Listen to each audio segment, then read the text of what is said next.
నేను మే సుమా AP21 news కు స్వాగతం సుస్వాగతం. AP21 న్యూస్ ను షేర్ చేయండి, సబ్స్క్రైబ్ చేయండి.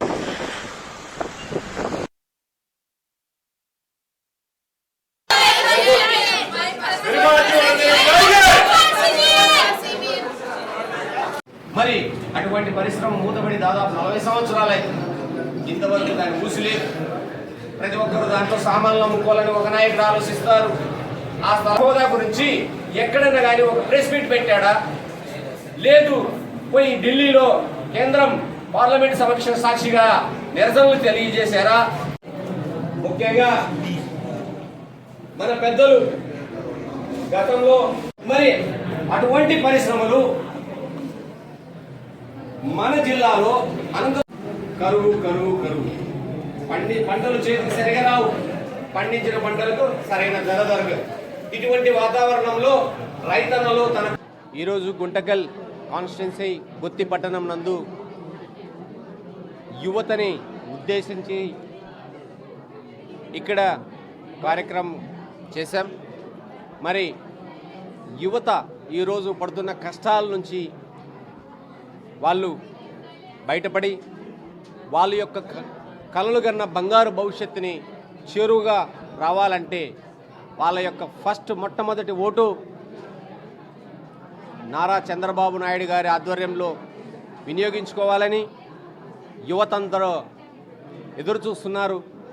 మరి వాళ్ళకి ఉద్యోగాలు రావాలంటే మన ఉమ్మడి అనంతపురం జిల్లాలో కియా ఫ్యాక్టరీ ఎలా వచ్చిందో భవిష్యత్తులో కూడా అటువంటి పరిశ్రమలు ఇక్కడ రాబోతున్నాయని చెప్పేసి తెలియజేయడం జరిగింది. అంతేకాకుండా యువగలం నిధి కింద ఎవరైతే ఉద్యోగాలు దొరకలేదో వాళ్ళందరికీ కూడా యువగలం నిధి కింద నెలకి 3,000 రూపాయలు దాదాపుగా ఇచ్చే కార్యక్రమం చేపట్టారు.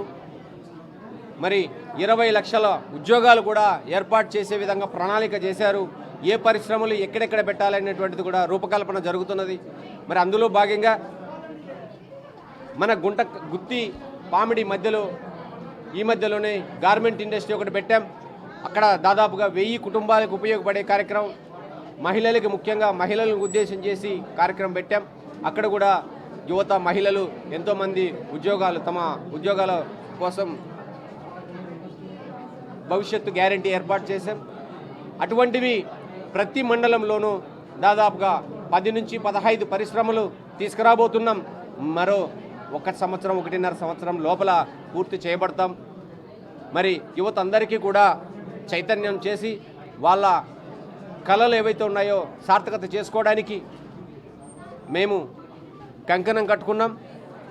నారా లోకేష్ మరియు నారా చంద్రబాబు నాయుడు గారి ఆధ్వర్యంలో మన ప్రాంతాన్ని అభివృద్ధి చేసుకోబోతున్నామని చెప్పేసి ఈరోజు యువత యొక్క ఫస్ట్ ఓటు చంద్రబాబు నాయుడు గారికి వాళ్ళ కోసం వినియోగించుకుంటారని చెప్పేసి యువతంతా కూడా ఉరకలు ఎత్తుతున్నారు.